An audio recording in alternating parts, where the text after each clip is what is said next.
Welcome to Sunshine Cathedral's Queer God Squad. It's Wednesday, December 24th, 2025. I am Bishop Darrell Watkins, the Senior Minister of Sunshine Cathedral. With me today are Bishop Robert Griffin, my husband, Reverend Dr. Ann Atwell, and Reverend Kevin Tisdall. We are the Queer God Squad. Visit sunshinecathedral.org to learn more about us. Queer God Squad was created by Hotspots Happening Out to support our mission to explore the value of faith in the LGBTQ community. There is no streaming TV show like this in the entire world.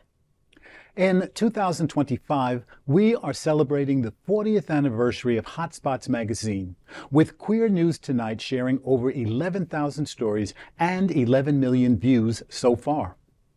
We are the largest nonprofit LGBTQ media organization in America, and we encourage you to support our mission to inform, entertain, and educate our community and allies. This is the Sunshine Cathedral perspective. Trump's war on trans people has gotten uglier for the incarcerated.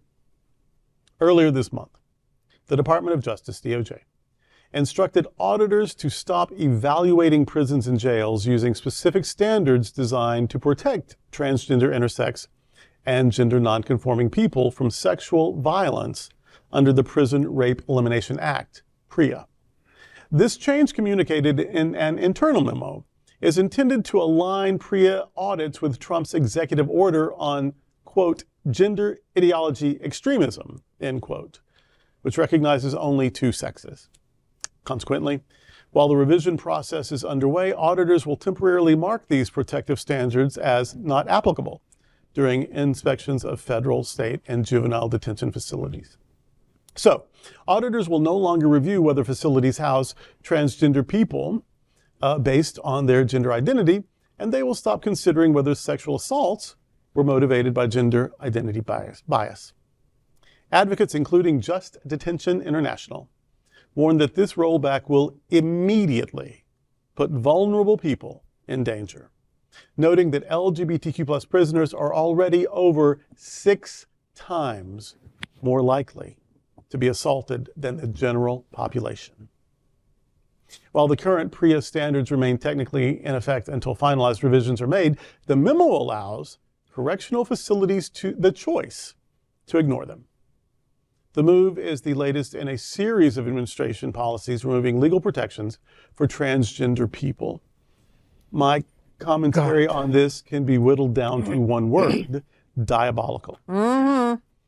It's unconscionable that they're basically giving people permission to abuse, to attack, to assault LGBTQ people, particularly gender variant, gender nonconforming people.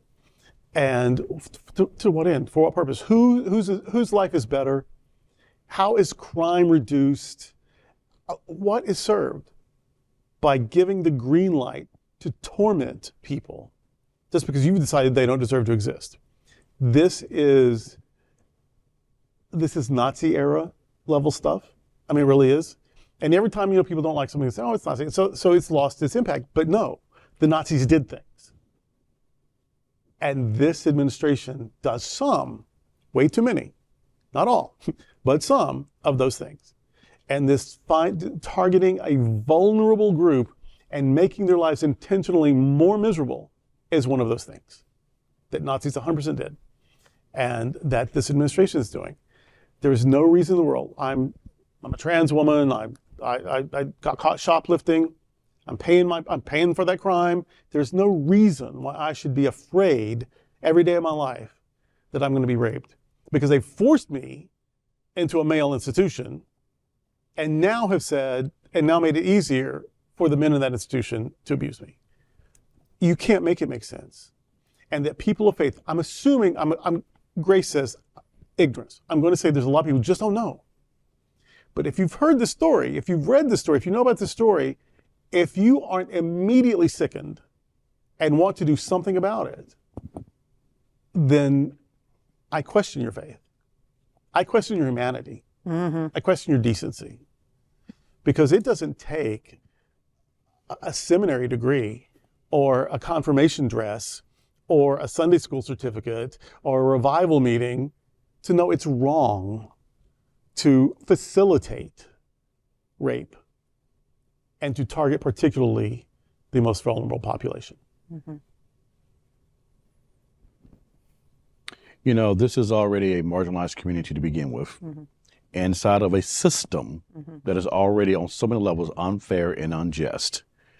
And to basically unleash the hounds of war in a confined space with no checks and no balance, I wish there was a word more than diabolical. This is just unacceptable behavior. And that someone, you know, the muckety-mucks could be given the choice about what to do. That you have given them a choice is not even acceptable. Mm-hmm. There needs to be rules and regulations in place to protect even the incarcerated people, especially this part of the community, of our community, even in prison. This is just not something. And here's another thing. Just because you think this may be happening to that part of the community that's locked behind bars, don't think that stuff is not going to happen to those of who are outside of those bars. Oh, exactly. It has been happening, continue happening. It's been the trans community, and now here's a targeted, isolated community that this is happening Yeah. to. Yeah. So, to me, that is just bully behavior. Yeah. Let me just continue to go after the people who cannot defend themselves, and certainly in a situation like this, cannot defend themselves. Right. Because any ounce of fighting back could land you any place in the prison system. But yet, when you're in a gender population like this, this is just not acceptable to put people at risk, intentionally put people at risk. And that's to me, if that's the sin, it is a sin of intentionality. There is apparently amongst some religious people, especially the religious right, the far extreme, that think that because supposedly you are guilty of a crime and you've been sentenced to your punishment, whether or not you think that sentence is extreme, whatever, but that once you're no longer a person, that you don't have rights anymore. Right. And so yeah, you're in prison. You know, sorry about you if you get beat up, if you get raped, if you get killed, if you get bullied. Well, you shouldn't have been in prison. And that level of callousness really is, and I just don't mean by people who say they're religious people. Some of the cruelest, most violent, most hateful people I've ever known. Not the truth. Claim to be religious, and even sometimes claim that it's God that wants them to be that way. And if God wanted me to sit by and watch people be raped and killed and beaten and dehumanized, that God and I would have to part ways. Yeah. Quickly. Yeah. Yeah. And Bishop Robert, you said a word that jumped out at me: isolated. They're isolated in that space. They could be gender nonconforming. Something happened that landed them behind bars. They are isolated, and now they are totally unprotected. That to me is just, I don't even know what to make of it. Diabolical. It's just, it's a good word, and it just seems like not enough. Yeah. It's a good starting point. Yeah. And at this table, Bishop Durrell keeps reminding all of us that this was a conscious decision by too many people to either not vote or to vote for this diabolical regime. My issue right now is I'm reading that supposedly the Republicans are beginning to wake up and realize that the guy who's in the White House right now is what we call lame duck, that he can't run again, that if they band together, that they will be able to do something better than what they're doing. Right now, they are voiceless. They refuse to speak up. I have so little faith that if we went to the courts to get relief, that it would either take too long or too many of the courts would not do what is necessary. This is legalized governmental battery, rape, and murder. And I'm guaranteeing you that if lives have not yet been lost, they will be lost. And there is no doubt in my mind that people of goodwill and good conscience have got to be as loud as we can about so many things, but about this too. This is super important. We've already said, yes, maybe the person did something to put them in jail or prison. That does not take away their basic human rights. They still have human rights, and it is up to us to highlight what's going on to them as loudly and as often as we can. And if there's a saving grace in this particular system, at least we know who they are and where they are, unlike Alligator Alcatraz. Hello. Places like that. where they just disappear. Here. And I want to say to families, if you have family members in this prison system who may identify as part of the community, you need to check on them. Yeah. Check on And them. check on them Constantly. often. Be there. Be there. Be Because there. how they get away with things is by not being Right. seen. So, Exactly. you have to do that. And the point of justice is not vengeance. The point of justice is restoration, restorative justice. Now, if some people, what they did was so horrible, we can't trust them on the streets again. Okay, fine. That does not mean every minute of their life should be a living hell. That's right. They're still Or if they're there 6 years, 4 years, whatever, in that time, get therapy, get education, get a skill or whatever, so that once you're out, you will have options. You can make better choices or whatever. It's meant to be restorative. You aren't restoring anything. You aren't reforming anything. You're not healing anything if you spend your entire time having to fight for your life. Right. And that's today with the Queer God Squad. Next, let me invite you tonight to Sunshine Cathedral's Christmas Eve services. Tonight, December 24th, is Christmas Eve, and we welcome you to our Christmas Eve services at 7 p.m. and 9 p.m. here in Fort Lauderdale. It'll be streamed for global access, but if you can get here, you are in for a treat. Christmas Eve at Sunshine Cathedral is a blessing that stays with you well into the new year, and we'd love to see you tonight at Sunshine Cathedral. Next, let's travel together with the Sunshine Cathedral community on a journey unlike any other.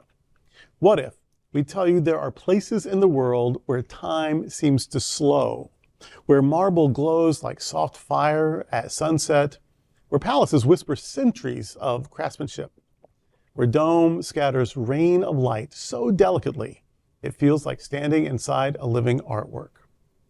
Wander a breezy seaside promenade, sip kawa with your ocean beside you, or lose yourself in the vast hush of a desert oasis where dunes stretch like warm waves frozen in motion. End your day with artisans who revive ancient Bedouin life through stories, weaving heritage into every gesture. You can experience all of this in Abu Dhabi, one of the Gulf's most breathtaking cultural gems. Explore the journey at happening.travel/sunshine. Sunshine Cathedral has blazed travel trials across the world. Italy and communion in the Vatican catacombs, Egypt and the Great Pyramid, Turkey and Ephesus, Athens and Greek ancient civilizations, the beauty of Alpine Europe and Oktoberfest. But on February 22nd, 2027, the most important and history-making experience ever is coming. Sunshine Cathedral is going to live our mission with Arabian Nights, a cruise tour that explores the Gulf of Arabia. The 14-day trip will enjoy 3 nights in the world's most amazing city of the 21st century, Dubai. You enjoy a 7-night cruise on the Gulf of Arabia on the beautiful Celestial Discovery. Highlights including the Wildlife National Park for a safari at Sirbani Yas Island, explore the mystery of Doha in Qatar, experience the alpine-like mountains of Ras Al Khaimah in the UAE, sail the fjords of Kasab, Oman, then enjoy 2 nights in the United Arab Emirates' capital city of Abu Dhabi. The Bedouins, the deserts, the tallest buildings and most modern architecture in the world await. You can fly on the world's best airline nonstop from Miami to Dubai. Fly Emirates Air. Hosted by Sunshine Cathedral's Bishop Darrell Watkins and Bishop Robert Griffin, this amazing adventure is 14 days from just $1,299, and that includes all government taxes and fees. The cruise line confirms you for just $1. You heard that right. Make your reservations for just $1. And it's affordable for all with an interest-free payment plan of just $99 a month. Join Sunshine Cathedral for a world's first. The magic of the Arabian Nights awaits you. Before we go, I want to invite you to check out our performing arts series in January 2026. Award-winning and Billboard charting artist Flamy Grant is a shame-slaying, hip-swaying, singing, songwriting drag queen from Western North Carolina. Both a powerhouse vocalist and an intrepid songwriter, Flamy blends the evocative art of drag with her iconic mix of country, gospel, folk, and roots music. Flamey is the first drag performer to appear on Christian music charts, reaching #1 on iTunes. It's no accident that Flamey's drag name is an homage to Amy Grant, the undisputed queen of Christian music and 90s chart-topping pop artist. Much of Flamey's music centers on the queer spiritual journey, telling stories of resilience and recovery from religious trauma in a world where LGBTQ+ people are frequently ignored by, harmed in, or ejected from religious spaces. She is here on January 9th, and tickets can be secured at sunshinecathedral.org/arts. Also in January, we will enjoy the antics of actor, singer, comic, drag artist Varla Jean on January 24th. Then, on January 30th, Miss Richfield 1981 will bring her offbeat brand of hilarity to South Florida. Both Varla Jean and Miss Richfield are big draws and crowd favorites here in South Florida. And finally, in January, on January 31st, the beautiful voice and charming style of Ann Steele is back. Lesbians love her, gay men adore her, and all music lovers recognize her as an engaging musical performer. Information about these performances and performers, as well tickets to their shows, can be found at sunshinecathedral.org/arts. And remember the Cathedral Pub. The Sunshine Cathedral Center for the Performing Arts offers the Cathedral Pub experience. The Cathedral Pub offers performance attendees an inviting space to gather and connect with friends prior to the show, or a place to be while waiting for the doors to open. Guests may enjoy live music, beverages, and appetizers in a comfortable meet-and-greet environment while they await the start of their performance. On show nights, the Cathedral Pub opens 1 hour before each performance and closes 15 minutes before it starts. Entry to the Cathedral Pub requires a separate purchase from your seating ticket, and that link can be found on the seat selection page.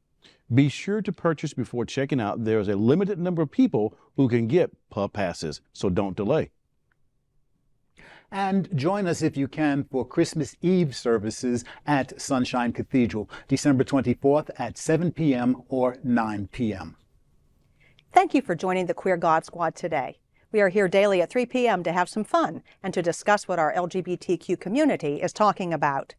Please like and share this and other episodes of the Queer God Squad. Sunshine Cathedral is the world's leading progressive queer church. Progressive, queer, and God are words that naturally should go together. Remember that we are all in this together. Also remember, you are God's miracle, not God's mistake. Until next time, we are the Queer God Squad. Goodbye.